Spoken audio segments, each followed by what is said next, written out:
All right, welcome back to our first ever AMR Overtures discussion. My name is Joel St. Clair, and I'm a pastor in Silver Spring, Maryland, and an executive board member of the Alliance for Mission and Renewal. Uh, the AMR cares deeply about the PCA, and we put in time and energy to work toward or foster a unified and faithful PCA. And part of how we're doing that today is through having discussions with David Coffin, Fred Greco, and Howie Donahoe about overtures. That is an ask typically from one of our 87 presbyteries to the General Assembly for an amendment to our constitutional standards or to take action, do something different. And today we're having our third discussion on some of the overtures that have been submitted for this upcoming 52nd General Assembly in Chattanooga.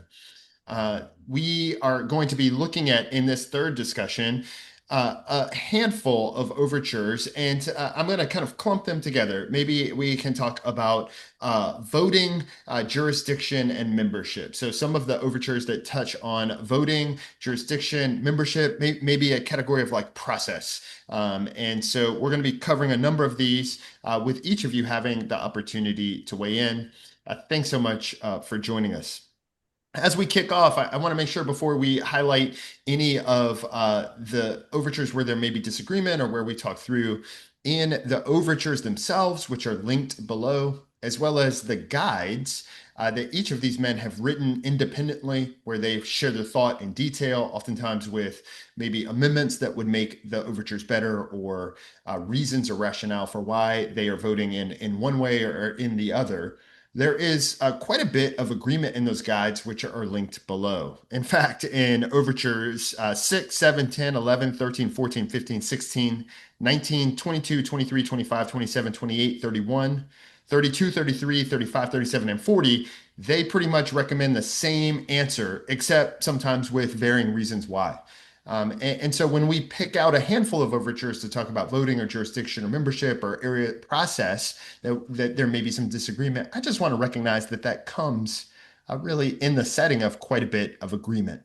And so let's pick it up together with Overture 7. This is an overture that comes from Missouri Presbytery, and it's really an overture to amend BCO 34-1, which is known by some as kind of the paragraph that oversees original jurisdiction or the assumption of original jurisdiction.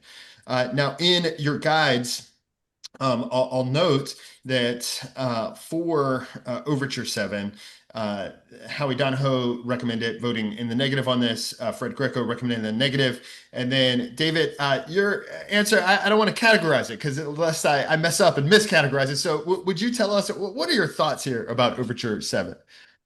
Um, well, in 1879, this paragraph said, process against a minister shall be entered before the presbytery of which he's a member, period.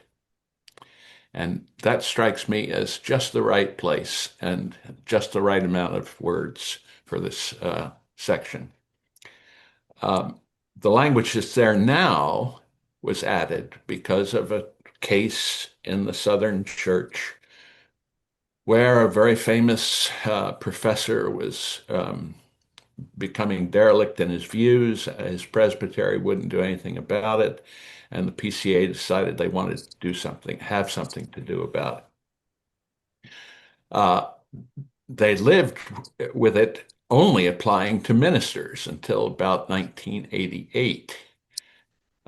In the first study committee that I served on as a ruling elder, the Committee on Restructure, somebody finally noticed that this wasn't applicable to ruling elders in Chapter 33, and so we wrote a version of it. In fact, we wrote a better version of it than the one that's in 34:1. Uh, and because it's different, it caused a good bit of confusion.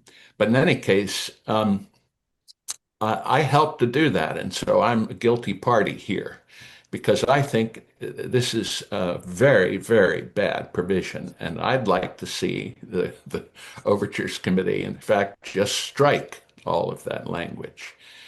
I think it's ill-considered because um, in chapter 40 there are remedies where someone can bring something before the assembly if they need be. And if there's no person in that presbytery that will act when there's some dereliction with respect to another minister, we have a much greater problem than simply one person. Um, but my main uh, concern is there is no way to have anything remotely akin to due process or an evidentiary standard. It simply says if people say there's a bad thing, and a number of them, a relatively small number, and the assembly can take a jurisdiction. I don't think this is a proposal that's likely at all to lead to justice. And I don't think it even has very much usefulness in helping to protect the presbyteries. And I think the alternatives that we have are just and will perfectly accommodate what is intended by these paragraphs in 33 and 34. Thanks so much. Uh, Howie, Fred, responses, thoughts, anything you'd add? Yeah. I've been trying to change this paragraph for almost 20 years. Um, re- Refuses to act is too vague. Uh, Two or three presbyteries is too low. I think I've tried unsuccessfully a couple times. I think if we said change refuses to act to declines to indict and then bump it up to 15 to 20% of the presbyteries, it would pass and it would solve a lot of problems.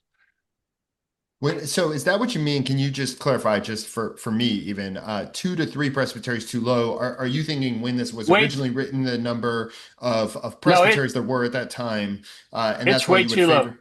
Okay. No, it's way too low. I mean, if there's I'll give you an example. I mean, a couple of years ago, there was a high profile case out of St. Louis, and the presbytery declined to indict. That was so high profile, it wouldn't have been hard for 15% of the presbyteries to petition for assumption of original jurisdiction. If it's not a problem, or if it is a big problem, shouldn't be hard to get 15% of the presbyteries. And that would have procedurally dealt with that thing a whole lot easier. Hey, Fred, before I jump over to you, can I just ask Howie on the fly here? I can imagine that there are some who would say creating a higher bar creates the need to incite others to act, to share Sure. details, to potentially present one Yeah. side of a case in order to get a presbytery because, Yeah. hey, we need this 15 or 20%. So Yeah. with use of social media today, with how I think of a unified and faithful PCA as one that is operating with some level of trust in Yeah. our fellow Yeah. presbyters. Can you, how is that a Yeah. concern if you jump that bar up? Yeah. And Well, what do you think about that? happy to respond to that because what I would say is all that social media stuff's going to happen anyway. It did happen in the case I referenced. This at at worst would mitigate some of that. I mean, people send an email to some friend in another presbytery and say, "Hey, see if you can get your presbytery to petition for AOJ." Right? You don't have to do that on social media. I mean, it hopefully, if it's done expeditiously, it keeps stuff off of social media. Yeah. AOJ being Because the assumption of original jurisdiction there. yeah, Yeah. Fred, but un, but Howie, unless first, thanks for just like what I hear you saying is like some of this, it's baked into the pie of American Presbyterianism already, certainly in the 21st century. Like it's yeah, in I there. mean, if it's a doctrinal matter or case of scandal, it's on the internet. You can't stop it, unfortunately. Yeah, and I think I'm not as optimistic as Howie would be because we tried last time together, and the PCA found a way to reject both of us at the same time. We couldn't clear 2/3 of the presbyteries was where it failed. That's a really high bar in doing that. And so, there was, for example, there was another high-ish profile case at the exact same time that the case was coming out of St. Louis. People forget that there were other requests for assumption of original jurisdiction. And it may be that the solution is what David has suggested, which is to use review and control under 40-5. It's never been done before in that exact vein, but that may be the solution. But I think this overture needs to die a much quicker death than ours did, because I think not only will it not pass, if it did pass, this isn't a good solution for a number of reasons. Okay. Fair. Thanks each of you. So moving on to Overture 9. Overture 9 comes from James River. It is an amendment in the categories of like jurisdiction membership. This would be under voting for Overture number 9, an amendment to BCO 14.1 on how the AC functions with regard to votes. In this for Overture 9, Howie, I'm going to ask if you would kick us off here on a conversation. What are your thoughts about Overture 9 and amending BCO 14 and impacting how AC, how the voting process goes there? Yeah, I'll try to be quick. I wrote kind of a lengthy rationale in my recommendation that it be answered the negative. So I'll just highlight four things. One, it was also referred to all the permanent committees and agency boards, and 8 of the 9 of them recommended answering James River 9 in the negative. M&A recommended answering in the affirmative, but didn't give grounds. So I don't know what makes the difference. But the second thing is, I think it's like a lot of things, probably some of the things I actually have written, it's a solution in search of a problem. Because to my knowledge, I don't remember, and I've been to 33 GAs, I don't remember a time when a committee of commissioners on admin committee recommended a substantially different thing than the admin committee itself, which means the admin committee's been functioning pretty well. The third thing is that if this passed, it would shrink the admin committee from 20 voting members to 11. And I think that kind of centralizes power more than diffuses it. And it's usually the opposite of what we argue for. I'll give you an example. There's 11 members of the permanent committee other than the designees from the agencies and boards. And one presbytery has 2 men on the AC committee, 2 out of the 11. And that presbytery, well, there's 30 presbyteries in the PCA that have more churches than that presbytery. So 2 guys in one relatively smaller presbytery with voting positions on the AC. So, I mean, I think it'd be a different overture if it said disenfranchise the designees, but bump the whole AC up to 20 or 30 members or something. So I think it's a bad idea to shrink it to 11. Okay. And partly because the designees are men that were elected by some General Assembly to be on that permanent committee. So it's not like the permanent committee found some guy. They're all elected by the GA. Now they weren't elected to function as an AC member. Their permanent committee is the one that designated them for that, but still they were elected by the GA. So Thanks, On Howie. this one, I think it's helpful to be reminded of what I take to be a fundamental principle, and that is, with respect to any overture, the burden of proof is on the proposer. They have the obligation to show that there's a good reason for doing this. And as far as I can see, there's no evidence that the current scheme causes any kinds of difficulties at all. They certainly didn't propose it in the overture. And that in itself, I think, is enough reason to vote against it. Fred, you have thoughts? One main thought that I've had and I put in my commentary is one of the reasons, maybe the main reason all of the permanent committees recommended against it was that they didn't want to lose their vote on their budgets because the budgets are approved by the administrative committee. And that actually jogged for me something. I'm not sure why, for example, we're only giving one MTW representative a vote out of 20 on the large MTW budget. That doesn't seem to make any sense at all to me. I would like us to see, I would like to see us change that. I don't see any reason why the MTW budget, which is not unified with the other budgets, couldn't come up through the MTW committee of commissioners. And the same with MNA, and the same with Geneva, and the same with the AC. It seems to me that that would not really take up much more time on the assembly floor.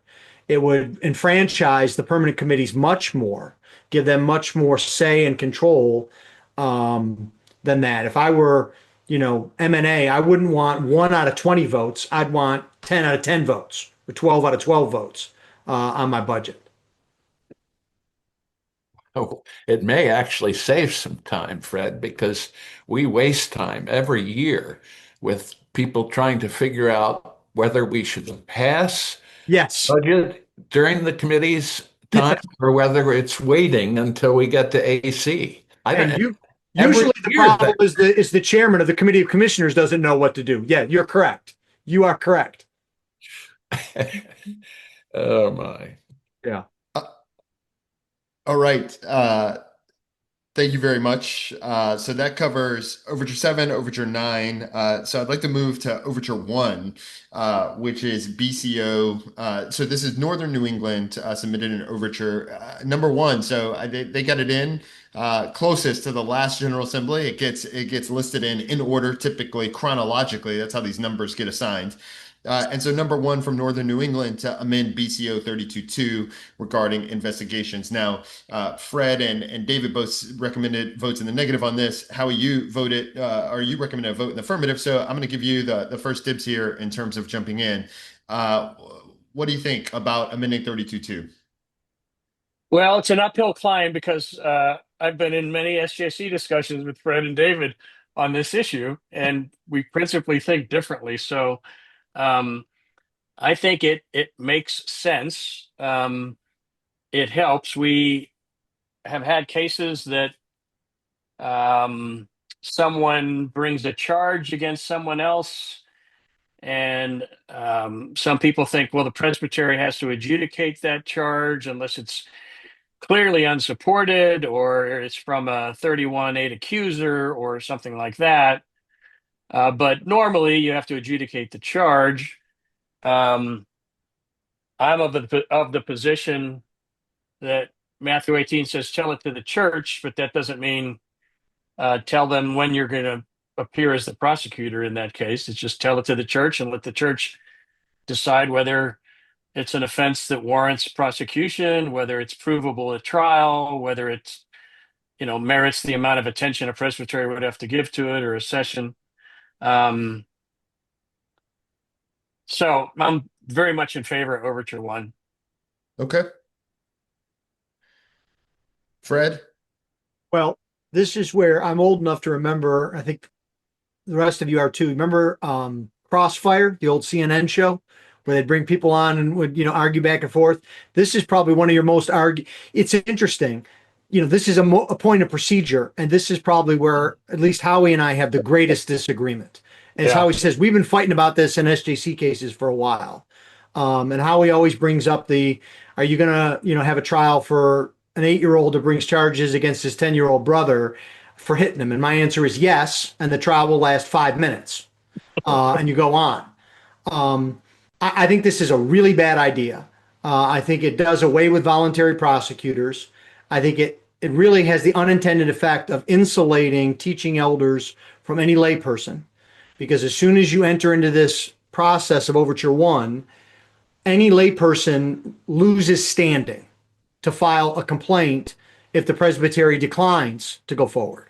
I think that's a very bad look in our modern age. I just think it's unnecessary. I've been preaching for years that 31.2 and 32.2 are not sequential, they are parallel. Right. And that's the way the SJC has ruled, for many a time. So I'm respectfully, but very as eager as Howie is for it, I'm eager against it. Can I just ask to clarify, make sure that I'm setting this up right for those who are watching and aren't as familiar as the three of you with judicial process? So, if a church or a presbytery were to go to trial, there's often two routes to go to trial in our book. One route would be if that court does a 31-2 investigation based on a report and determines a strong presumption of guilt, they're to move to trial. That would be one avenue to get to a trial. So that's one route that you could take. And like if you're looking on Google Maps or Waze and it gives you an alternate route with the amount of time. The other route would be if a person, including a lay person or someone not a member of that court, arrives to the court with charges and said, I am filing charges against member X. Then your understanding, if I'm reading this correctly, this overture would allow in that instance to kick back over to Route 1, something that Howie's in favor of. And Fred, your concern is that if you kick over to Route 1, that's going to become always the de facto route, and Route 2 will never be used. And then the net effect of that is the layperson doesn't actually have access to the court anymore, versus right now they do have that. I think that would be a surprise because I think the average person, A, doesn't see a lot of trials to begin with, and then B, doesn't know that people outside the court would have access to do things like bring charges. Is everything that I just said, is that a fair summary? Would you correct something that I've said I or think edit it? so. I think so. And I would only add one other thing. We don't see a lot of 32-2 charges Right. because 31 9 exists. In other words, if someone becomes a voluntary prosecutor and they do it frivolously or without a probable cause, they can be censured. So, in the main, in the PCA, I would say 90 out of 100 times, 95 out of 100 times, someone who's upset with someone else files a report and asks the court to do it on their own because they don't want to take the risk of being seen as a slander of the brethren. They don't want to take the risk of that under 31-9. So this is not, in my opinion, a rampant problem that needs to be fixed. We don't have people running around willy-nilly filing charges. As a matter of fact, if you look at like the last 12 controversies we've had in the last 15 years or so, they're all 31-2 controversies, not 32-2 controversies. Right. And it could be 31-9. It could also just be people aren't familiar enough with process to know. And so a report is what just gets classified, right? Like it could be for a variety of reasons. The reason why I say that, Fred, is I don't think people outside of our courts are unfamiliar with the BCO, have much concern with 31-9 because they don't know what that says. Yeah, Howie. Yeah, I think Fred brought up a legitimate point. I think the problem could be solved in a simpler way, in a better way. So if Sally Jones uh, files an allegation against Reverend John Doe, and Presbytery decides, for example, if this overture passed, Presbytery decides for whatever reason it doesn't warrant prosecution. She doesn't have BCO standing to file a complaint against that presbytery action. I think the solution to that isn't let her be a voluntary prosecutor just because she wants to be. The solution is grant standing to people who are personally offended and make accusations against ministers. Just grant them standing. That's what I would do. The book doesn't allow that yet, but I think that's the way to solve that problem. David, do you have any thoughts that you want to weigh in? We've heard from Howie and Fred a bit. Well, I don't think, just as a aside on Howie's last point, I don't think you should change the Book of Church Order in a way that raises a problem with the anticipation that you could correct it later by changing some other part. That doesn't sound like a good strategy to me. But in any case, it seems to me there are many things wrong with this proposal, and not simply the loss of the bifurcation in 32-2 that is currently present. It seems to me that it is putting way too much credit on Book of Church Order 31-8. putting that into the mix. It's there, but it's relatively obscure. Um, but if you go to that section, um, how is it that the court's going to conclude that somebody has one of those characteristics? The only thing there that has any reference to due process is one who is himself under censure or process. Every other one, the court would actually have to convict that person of being in some way characteristic in that way. And I think that's terrible. I mean, listen to the language again. If I can get to it here quickly. The You're about to read from BCO. I'm going to give you a second, just and then so people can follow. You're about to read the language from BCO 31, subparagraph 8, right? That's 31 correct. 8. Okay. Great caution ought to be exercised in receiving accusations from any person who is known to indulge in a malignant spirit toward the accused. How's the court going to know that? They're going to investigate it. Oh. and charge him and convict him, who is not of good character. How's the court going to know that? Here's the only one that actually you could conclude he's under censure or process. Next, who is deeply interested in any respect in the conviction of the accused. But it sounds like you're objecting to BCO 31.8. I am objecting to it. Oh, I'm especially objecting to it now being put into the prerequisites of every case, which it's not there. It's somewhere else. To put it in here is going to highlight it, and I think in a way that is so constructive. would you favor this if we just struck D?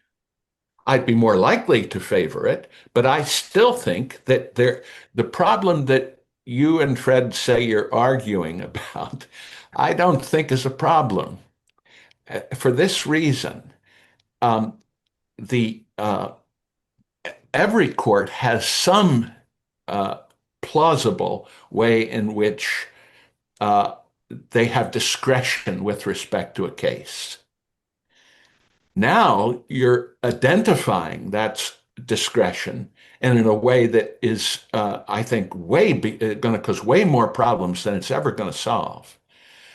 Right now, we have had SJC cases where, in fact, there's been an enumeration of elements of discretion. So right now, 31.2, we think we know what it means right now. And it means something that seems to me is largely agreeable to you and largely agreeable to Fred. But this new thing is going to be language that nobody knows how it's going to be construed. And in my judgment, likely in a way that's very damaging. I would say that we had an SJC case this year that had a rare 12-12 vote. If this paragraph was changed, it would not have been a 12-12 vote. If this isn't changed, the next one will be a 12-12 vote. I'm a little more optimistic than that, but Okay. Fair enough.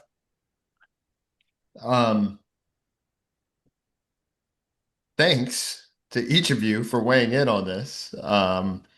And for sharing some backstory of the crossfire effect between Fred and Howie that's been going on for years that none of us apparently knew. Hey guys, it doesn't come out when we see you hug at General Assembly. Who would have known? Years and years of built-in 32-2 arguments happening there. Listen, when we agree on so much, we've got to have violent disagreement about small provisions in the rules of discipline. One of the things that would help in this discussion, and it wasn't in the whereas clauses, and I'm not sure I even put much of it in my rationale, is to come up with case scenarios, like how would Fred and Howie deal with this differently? And if we come up with 6 and we both deal with them the same, then maybe nothing's needed to be fixed. And I think probably we could come up with 6 that the 3 of us would agree on. So,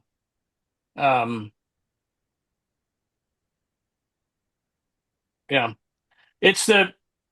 to me, it's mainly I would be mainly concerned with someone who's alleging a personal offense and alleging a personal offense allegedly committed by a minister is the primary thing I think on the table. I don't think um,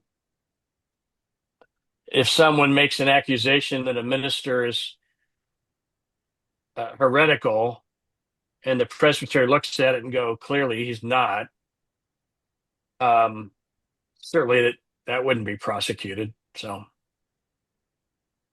If I could just, this seems to me to be a relatively important point. Uh, this is one of the principles that I articulated for thinking about overtures. There's a general objection to any proposed change in the Book of Church Order. Any new language will include undiscovered ambiguities that might well have disastrous unintended consequences. Consequences that will only appear when the provisions are tested in cases by sharp and contending minds, seeking possible meanings to their advantage. Thus, unless the change proposed is clearly necessary, the older language is to be preferred because it already has been long tested in cases and persuasive precedents guide the church as to its meaning. This seems to me to be a case in point of that. well, I would push back a little bit. I think something is necessary when you have an SJC that is 12 to 12 on a case. The book isn't helpful if an SJC is 12 to 12 on a decision. Something I found that to be very uncomfortable, and think that something could fix that. Was that your pen, David, that developed that consideration of how to look at That's changes? my reflection on a very brilliant person that I'm not footnoting right now. Okay. Yeah, fair enough. What I appreciate about the conversation is that it seems like the concern for justice is shared by everyone, and the concern that the courts are faithfully used for the care of its people, shared by everyone. Everyone, we all agree on that. And I think what hopefully people here are hearing is a shared concern across the board that we are faithful in what God's called us to do, and yet trying to figure out how do you do that because life is messy and cases, particularly cases that go up to SJC, are going to give you a way to show, yeah, this is messy and hard to work out. For the sake of And time, I'm gonna move us on to Overture 1. No. That's what we were just talking about. I'm going to move us on to Overture 22. Now, if you ever see an overture from the Pacific Northwest, I'm not personally guaranteeing, I'm not saying I know firsthand, but I'll just say there's a significant correlation between overtures from Pacific Northwest and Howie Donahoe, who has had a hand often in these or has contributed in some way. So Howie, for Overture 22, Pacific Northwest, BCO 20-3 on regular standing. Can you tell us on that overture? Now, there was agreement here, so everyone affirmed that in your respective guides, but you just wanted to give you a chance to kind of speak to it. well, it was precipitated by an SJC decision on a case that arose in my presbytery. Um, I didn't speak because you're disqualified when it's from your presbytery. Um, it seemed there were some dissenting judges. There were some concurring judges that said, we feel that the BCO constrains us to vote this way, but we'd like to see the change. And it's my understanding that there's a lot of churches that have minimum voting ages, and they're in kind of an awkward position. They're not sure what to do. Um, I think when an SJC decision comes down, you heed it. But anyway, a lot of people maybe didn't even know the case came out. Nonetheless, um, a good bit of so following Dr. Coffin's recommendation that you better put some rationale in this thing. We put some rationale in this thing. touching on a variety of different. Howie's never been afraid of footnotes or rationale in anything he's ever written. Well, a lot of the footnotes come from Dr. Bosserman, who did a lot of historical research. I'm not as much a footnote guy, but um, so we just think it makes biblical sense. It makes common sense. It makes historical sense, and what Bosserman has written.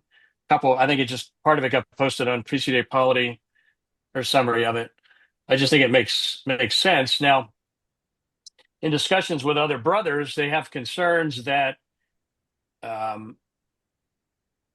guess I can summarize. They're concerned that if this passes, it will encourage sessions to admit children to the Lord's Supper at a premature age. They're more likely, if this passes, to do that bad thing. And that's why, working with Fred, he came up with Overture 33. And my position is if Overture 33 helps this to become more palatable, I'm happy to endorse it. So, okay. Before we'll move to Overture 33 next, because I think there's some connection okay. there. But I just want Yeah. to make sure that before we do Overture 22, any further thoughts from Yeah, let me. I mean, Oh, it or focuses from it Howie. focuses it focuses on a phrase, good and regular standing. And I think the SJC decision treated that as if good and regular standing refer to the same thing. And Bosserman's research points out that good standing is not under censure, regular standing is something else. So, for example, in the history of American Presbyterian, regular standing routinely meant a certain age. It actually meant financial contributions, stuff like that. So, regular standing was a different animal than good standing. So, that's what we're now. Minimum voting age is kind of a subset of regular standing. That's how. Anyway. Thanks, Howie. Yep. David or Fred, anything further to add? I'll just note, I did some quick math, Howie. I want this to go into the record of our discussion, this third discussion.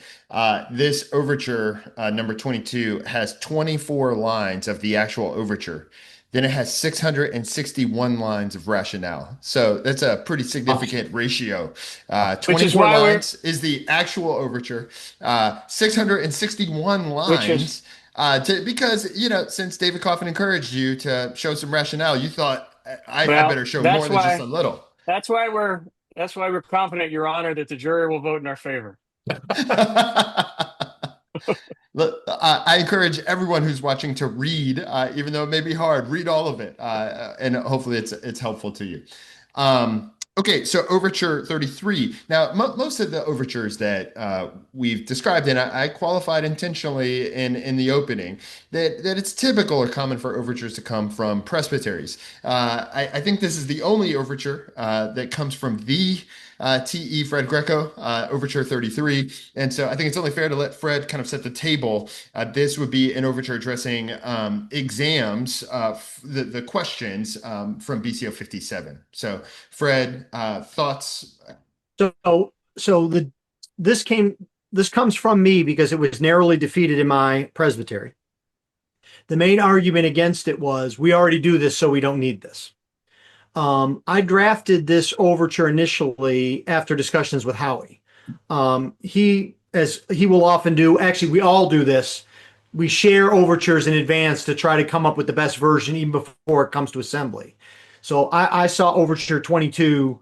I don't know, when did you start drafting it? Like in September or something like that. It was a long time ago. And my comment to Howie was, I don't see this passing 2/3 of presbyteries unless something is done here about the young communion issue. And Howie's raised that point in other contexts. Overtures, in order to become amendments to the book, need to not only pass assembly, but they need to pass 2/3 of presbyteries. And so I said, for me, for example, I would want to see this addressed, this concern, and I think it would help Overture 22. Hence, you see in our guides Howie saying yes on 33 if 22 passes, and me saying yes on 22 if 33 passes. They're kind of companions, and I think it's a good exercise in compromise that we've come about working on this together. So you'll also be interested to know that this is the short version of it. The long version of it came from David Coffin, and it was like a paragraph long. And David's long version was better than my short version, but using the principle that the more words in an overture, the less likely it is to pass, I went with the short version. Um, and basically, my thought here is sessions, they should be doing this because being admitted to the Lord's table is not just about whether someone's a Christian or not. Sometimes people think that if a session doesn't admit someone to the table, they're saying they're not a Christian. That's not what sessions are saying. Under 1 Corinthians 11, they have to not only make a profession of Christ, but they need to also say that they understand discerning the Lord's body, that is, the supper and the church, hence the categories that I put in this language. Mm-hmm. Now, against my presbytery that said, well, we all already know this and are doing this, my thought is, number one, I'm not sure everybody's doing this. But number two, our Book of Church Order is not just a set of rules for courts to follow. It's an affirmative statement of our practice of Presbyterian polity. And the average layman probably doesn't know what's involved in the interview of a young person. And so it certainly can't hurt so that they know. They're not going to be asked if they're super or infralapsarian. They're not going to be asked whether they're covenantal or dispensationalist. They're going to be asked, can they get profession of faith? Do they understand the supper? And do they understand what it means to be a member of a church? That's it. And so I think this would be very helpful. And while I understand Overture 22, because I've had lots of conversations with Howie, that Overture 22 is not designed to sneak young child communion in. And while I understand there are many churches that do this, I also understand that it has been a practice by some churches in the PCA to admit very young children using quote unquote age appropriate confessions that consist of something like Jesus loves me, not showing any understanding of the supper or of the church. And so to me, that goes against our historical polity. And I think what virtually everyone would say is wise. So while this probably comes under the category of doesn't absolutely have to be in the book, I think it's helpful. And I think it also will have the accedent benefit of helping Overture 22. One thing to clarify, Joel, maybe I misheard you earlier. Fred's overture doesn't propose questions. If I read it right, it proposes conclusions that the session must reach. Yeah, that's correct. Yeah. Thanks for clarifying, Howie. You're right. Now they can ask those questions however they want, and they should assume that they're going to get age appropriate answers to them. Right. But yeah. I specifically tried, Joel, not to go into a lot of detail saying you have to ask question 1 and 2 and 3, because anyone who's ever done a membership interview understands it's a process and you have to go back and forth. And I didn't want to bind sessions. I just wanted to give them categories. As someone who regularly does member interviews, let me say thanks, Fred. As someone who moderates a session and does this with our elders, let me say thank you. Appreciate that. I do think it's important what Fred has offered, and I think it's important for the session. The way I have thought about this is with categories of maturity. The child has to have intellectual maturity enough to make a credible, believable profession of faith. He has to have emotional maturity. That is to say, he is in some way or another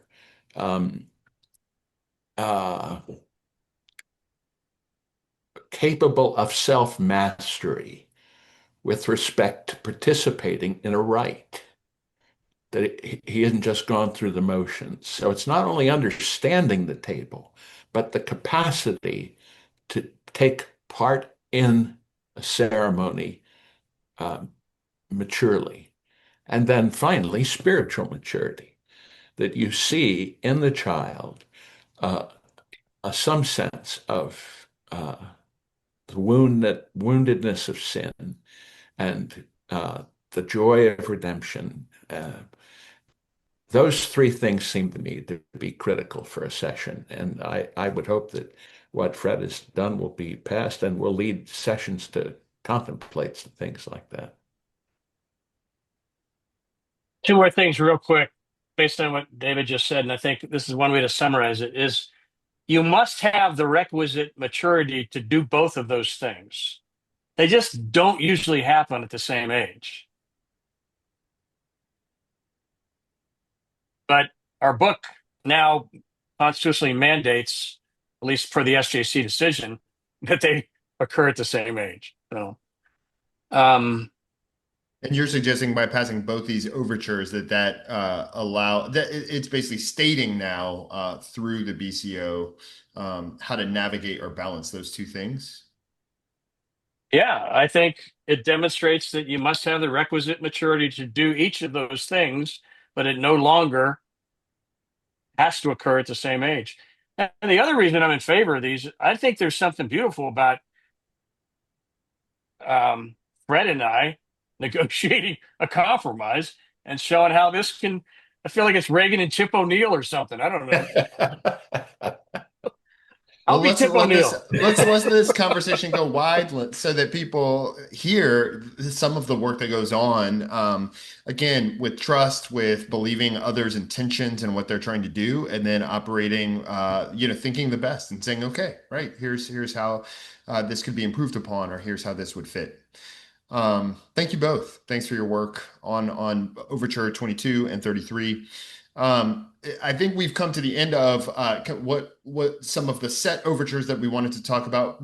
Again, in the context of quite a bit of an agreement among the group, and hearing some of the areas where there are different thoughts. I'm going to just open it up. Are there any additional overtures that are comments on overtures that you think would be helpful before we close?